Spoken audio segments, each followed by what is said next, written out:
Operation क्यों हुआ, उनके क्या रिजल्ट्स आए? 2018 में ये कह रहे थे कि जी हम कामयाब हो गए हैं, 2018 तमाम दहशतगर्द खत्म हो गए हैं, खैबर पख्तूनख्वा को साफ हो गए, तो किधर से आ गए फिर दोबारा दहशत? कौन लेके आया है? जुलाई 2022 में जो एक सिक्योरिटी की मीटिंग थी, किसने हेड किया था? उस मीटिंग में ये फैसला क्यों हुआ था?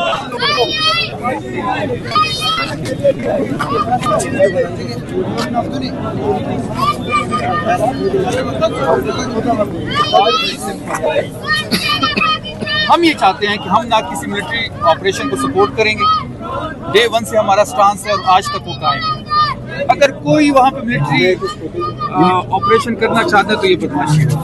लेकिन सर ये जो इल्ज़ाम लगा रहे हैं कि पीटीआई और एनेक्सिस है टेरर का और पीटीआई का, इसलिए इन पर हमले नहीं होते, बाकियों पर हमले होते हैं, तो ये इस पर क्या आप रद्द अमल देंगे?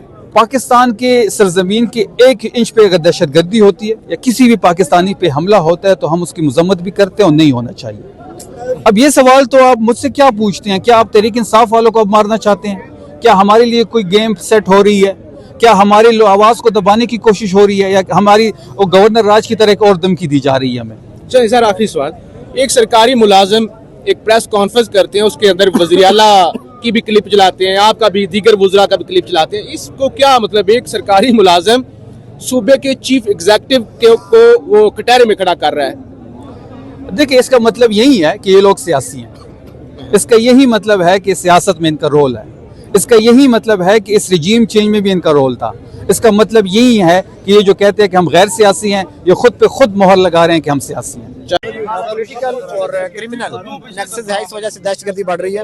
और उन्होंने ये भी कहा कि उस्मान भाई 3 दफा केपी की आवाम ने मैंडेट सिर्फ इमरान खान को दिया है, बाकी जमातों का नामो निशान खत्म हो गया है। केपी की आवाम समझती है कि अगर हमारे हकूक़ का तहफ़्फ़ुज़ कर सकता है, अगर कोई हमारी जंग लड़ सकता है, दहशतगर्दी के खिलाफ जंग लड़ सकता है, तो वो सिर्फ तहरीक इंसाफ और इमरान खान है। इसलिए ऐसी जो बातें हैं उसके आप करके, आप देखिए सोशल मीडिया का दौर है, एक एक बच्चा, कौम सब जानती है कि इस वक्त वाहिद इमरान खान है जो कहते हैं कि मिलिट्री ऑपरेशन किसी मसले का हल नहीं है। आए बैठकर बात करें, तमाम स्टेक होल्डर्स बात करें। इसी पर उन्होंने कहा कि अगर ऑपरेशन मसले का हल नहीं तो क्या फिर उनको हुकूमत दे दे? कब कहा है उन्होंने? देखिए, उन्होंने कहा जी अफगानिस्तान आपकी गवर्नमेंट और कबायली इलाका जात ये लोग बैठे और मसले का हल निकालें। हमारा 3.5 साल का दौर था उस्मान भाई, एक ड्रोन हमला नहीं हुआ था, दहशतगर्दी खत्म हो गई थी। कैसे खत्म हो गई थी? हालांकि नवाज शरीफ शहबाज शरीफ तो कहते थे कि ये तालिबान हमारे साथी हैं, पंजाब में हमले ना करें। आज भी आपने कितने ऑपरेशंस करके देख लिए, क्या हुआ? क्या कोई मसले का हल निकला?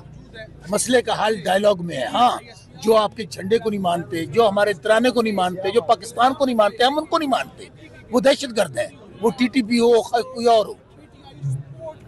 ऑपरेशन क्यों हुआ, उनके क्या रिजल्ट्स आए? 2018 में ये कह रहे थे कि जी हम कामयाब हो गए हैं, 2018 तमाम दहशतगर्द खत्म हो गए हैं, खैबर पख्तूनख्वा को साफ हो गए, तो किधर से आ गए फिर दोबारा दहशत? कौन लेके आया है? जुलाई 2022 में जो एक सिक्योरिटी की मीटिंग थी, किसने हेड किया था? उस मीटिंग में ये फैसला क्यों हुआ था?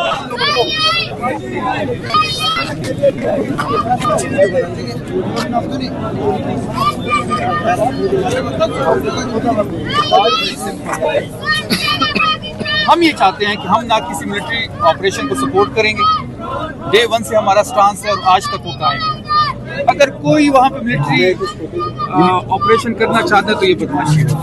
लेकिन सर ये जो इल्ज़ाम लगा रहे हैं कि पीटीआई और एनेक्सिस है टेरर का और पीटीआई का, इसलिए इन पर हमले नहीं होते, बाकियों पर हमले होते हैं, तो ये इस पर क्या आप रद्द अमल देंगे? पाकिस्तान के सरजमीन के 1 इंच पे अगर दहशतगर्दी होती है या किसी भी पाकिस्तानी पे हमला होता है तो हम उसकी मजम्मत भी करते हैं और नहीं होना चाहिए। अब ये सवाल तो आप मुझसे क्या पूछते हैं? क्या आप तहरीक इंसाफ वालों को अब मारना चाहते हैं? क्या हमारे लिए कोई गेम सेट हो रही है? क्या हमारी आवाज़ को दबाने की कोशिश हो रही है, या हमारी गवर्नर राज की तरह एक और धमकी दी जा रही है हमें?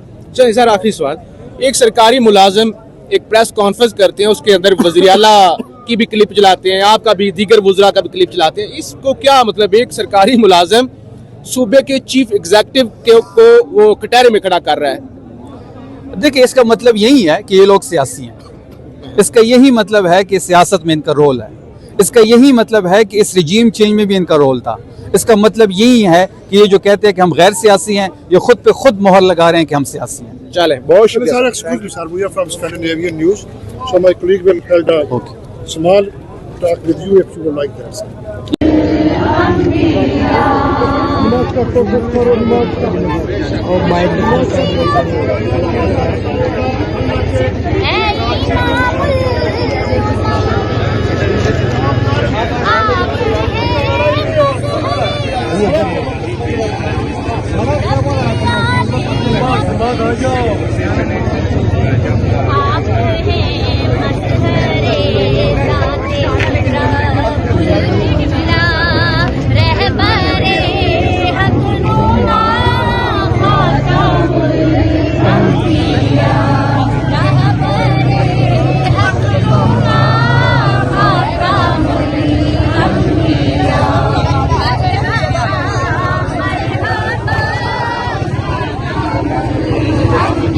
دیکھیں جی ابھی جو ہے خواتین یہاں پہ یاسین پڑھی گئی، قرآن پاک کی تلاوت کی گئی، اور یہ آپ دیکھ سکتے ہیں خواتین کی ایک بڑی تعداد موجود ہے۔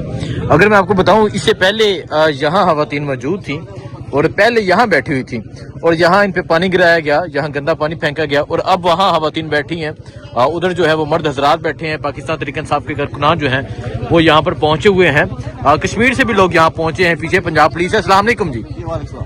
یہ وہ جگہ ہے جہاں پہلے قرآن پاک کی تلاوت کی جا رہی تھی، یہاں یاسین پڑھی جا رہی تھی، اور پھر ان پہ گندا پانی پھینک دیا گیا۔ اب خواتین وہاں پہ موجود ہیں، کیا کہیں گے یہ جو ایک فسادیت جاری ہے، اس حوالے سے کیا کہیں گے؟ ابھی بات کر رہا تھا، مجھے انتہائی افسوس ہے کہ ہم امن پرست شہری ہیں۔ میں تو اوورسیز برٹش کشمیری ہوں، تو میرا ایک ہی مقصد آنے کا یہاں یہی ہے کہ ان بہنوں کے ساتھ بیٹھنا، ان کے ساتھ بات کرنا اور ان کے ساتھ ساتھ دینا، اور ان کو کہنا لا تحزن ان اللہ معنا، کہ آپ نے کسی صرف سے آپ نے صدمہ نہیں لینا، اللہ ہمارے ساتھ ہیں۔ تو یہ جو جد کر رہے ہیں اس کو جاری رکھیں، اور پوری عوام آپ کے ساتھ ہے انشاءاللہ۔ نہیں تو آپ یہ آپ برٹش، آپ یو کے سے یہاں پہنچے ہیں؟ میری پیدائش ہی یو کے کی ہے۔ اچھا، ہمیں 70-75 سال ہو گئے یو کے اندر، 5th جنریشن والے ہیں۔ تو ہم آج اس وقت یہاں آئے ہوئے ہیں عمران خان کی وجہ سے آئے ہوئے ہیں۔ اس وجہ سے کیا سوچتے ہیں آپ لوگ عمران خان کے حوالے سے، کیا رہے؟ میں تو 20 سال امیگریشن پریکٹس کی ہوئی ہے۔ پورا انڈیا میرے دفتر میں بیٹھا ہوا ہے، بنگلہ دیش میرے دفتر میں بیٹھتا ہے، پاکستان میرے دفتر میں بیٹھتا ہے، نیپال میرے دفتر میں بیٹھتا ہے، افغانستان میرے دفتر میں بیٹھتا ہے۔ 20 سال میں جو میں نے کچھ دیکھا ہے کہ وہ باقی اوپر چلے گئے، ہم نیچے جا رہے ہیں۔ اس کی وجہ کیا ہے؟ جب وہ کلائنٹس میرے دفتر میں آتے ہیں، پاکستان کی بات کر رہا ہوں، اتنے ٹیلنٹ ہے ان کے پاس، اتنا مطلب ان کو محبت ہے اپنے ملک کی، لیکن مجبوری کی وجہ سے وہ بات جا رہے ہیں۔ ایسا نہیں ہونا چاہیے، یہ ہمارا وطن ہے اور ہمیں رائٹ چاہیے۔ آج جو دن ہے مغل کا دن ہے، یہ فیملی وزٹ کا دن ہے، کیوں نہیں مل رہا ان کو وزٹ، ان کو بہنوں کو؟ یہ نہیں سوال ہے، قوم کو سوال یہ ہے نا کہ یہ کوئی ٹیررسٹ آدمی تو نہیں ہے، یہ قوم کے لڑنے والا آدمی ہے۔